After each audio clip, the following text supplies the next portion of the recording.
Excited about Airsoft? Hit the like button and comment to join other Airsofters in the conversation.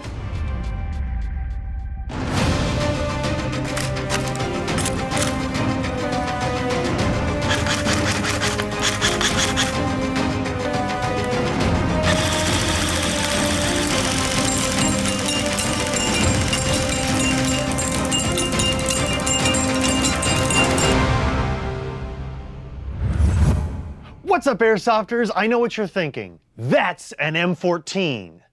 No, you're wrong. And so was I. And while this might look like an M14, it is in fact an M1A with full auto capabilities. The reason we're all so confused is because the designation M1A in the real world refers to the civilian model of the M14 military rifle. They are, in fact, the same rifle, minus one key difference. The civilian model is semi-auto only, while the M14 is select fire. Now, say what you will about the effectiveness of an M14 in full auto, but that's the difference between an M14 and an M1A. So why this one isn't called an M14 is really anyone's guess, because, ultimately this is Airsoft, and sometimes logic just doesn't apply.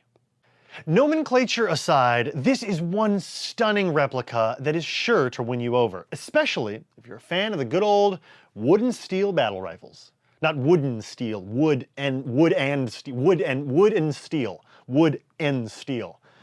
This style of rifle was initially developed for the military in the 1960s, with the idea in mind that it could fulfill the roles of and replace the M1 Garand and the Browning BAR. And while it was a good idea on paper, in practice the concept proved somewhat unrealistic, as a large .308 cartridge in full auto is decidedly difficult to control, considering this is a drop stock model and you get a lot of muzzle rise. But the M14 wasn't a failure, not by a long shot. In fact, it continues to see service in certain units in the US Armed Forces even today. And despite it being a big, heavy, old-fashioned rifle, it has a loyal following. And let's be honest here, it has classic looks that harken back to the good old M1 Garand, which will never go out of style. This is a replica of the M1A made by A&K, who is known for using high-quality materials in their airsoft rifles, and this one is no exception. The real wood stock and semi-gloss stained finish look and feel extremely nice. The rest of the rifle is made from metal, from the muzzle to the stock plate. And I know you're all just dying to hear the piece de resistance of the M14.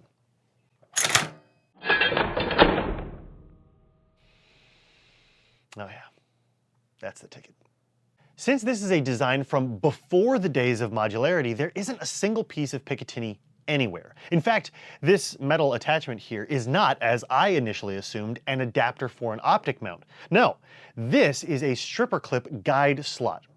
I know, mind blown. I've been looking at this all wrong the entire time.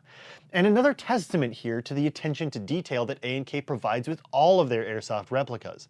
The real way to mount a scope on one of these bad boys is with an aftermarket bracket, which screws onto the side of the receiver and features an additional piece that replaces the stripper clip guide segment. Side note, if you do want to throw a scope on your M1A or M14, we do carry that Picatinny rail adapter right here at Evike.com. The controls are classic in nature. Just ahead of the trigger, we have our safety, which harkens back to the M1 Garand design. Above the trigger group, we have the rotating fire selector. Above and ahead of that, we've got the operating rod, which gives us that really satisfying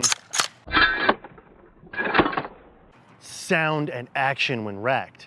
As an additional attention to detail, A&K have made the bolt lock functional, so you can do that. And that. So cool. Magazines, including the provided 320 round high cap, lock in very positively and, unlike the AK, aren't finicky when it comes to being inserted. Extracting them is also made easy by the paddle style mag release. The mag well is also where you'll find access to the rotating hop-up adjustment dial, which I really like because it has very positive audible clicks that keep the hop-up locked in place once you set it. Rounding out the external functions of the M1A are a set of battle-proven iron sights. The rear sight has one of the coolest adjustment styles and the largest range of adjustment in integrated iron sights. It's adjustable for both windage and elevation, with two rotating dials, which have a very satisfying and positive detents. For battery storage space, the M1A has a compartment in the rear of the stock. By lifting the shoulder rest and accessing the trap door, we can get a view of the battery compartment, which has plenty of space.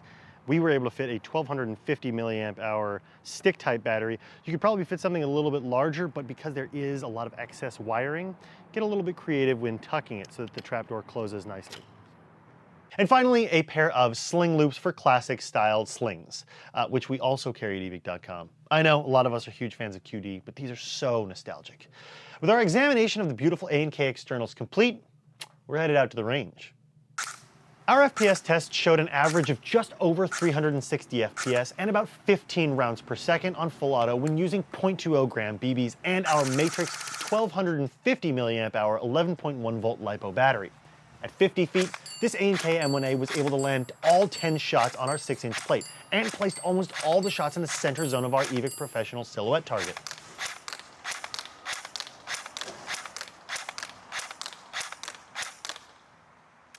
Out at the 100-foot mark, the spread grew considerably. Thankfully, most of our hits were still able to land on the body-sized silhouette target.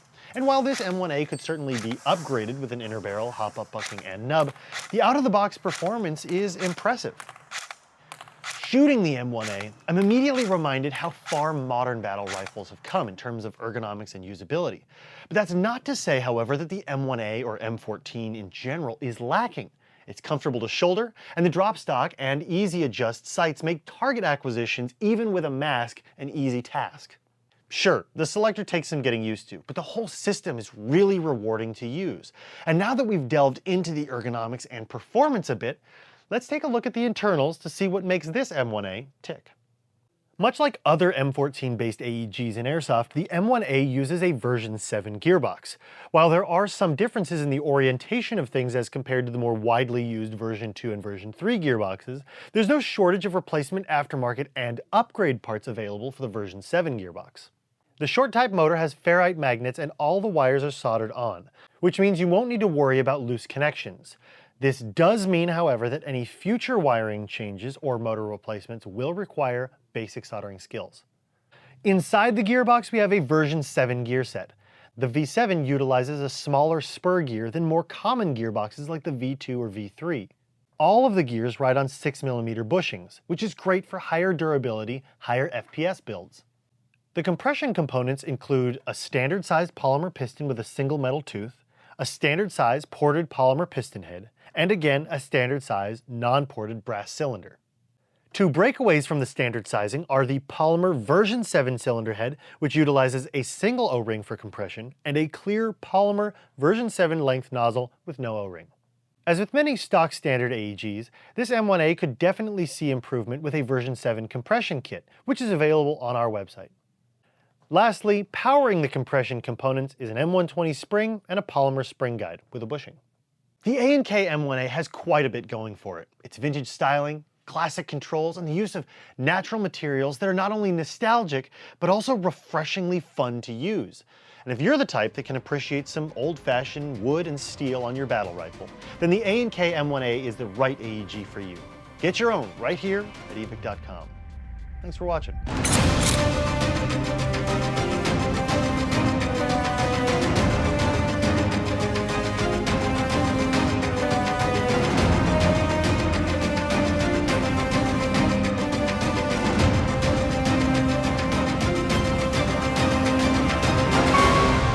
Don't miss out on the action. Subscribe to our YouTube channel, follow us on Instagram, check out our TikTok, and join us on Facebook for everything Airsoft.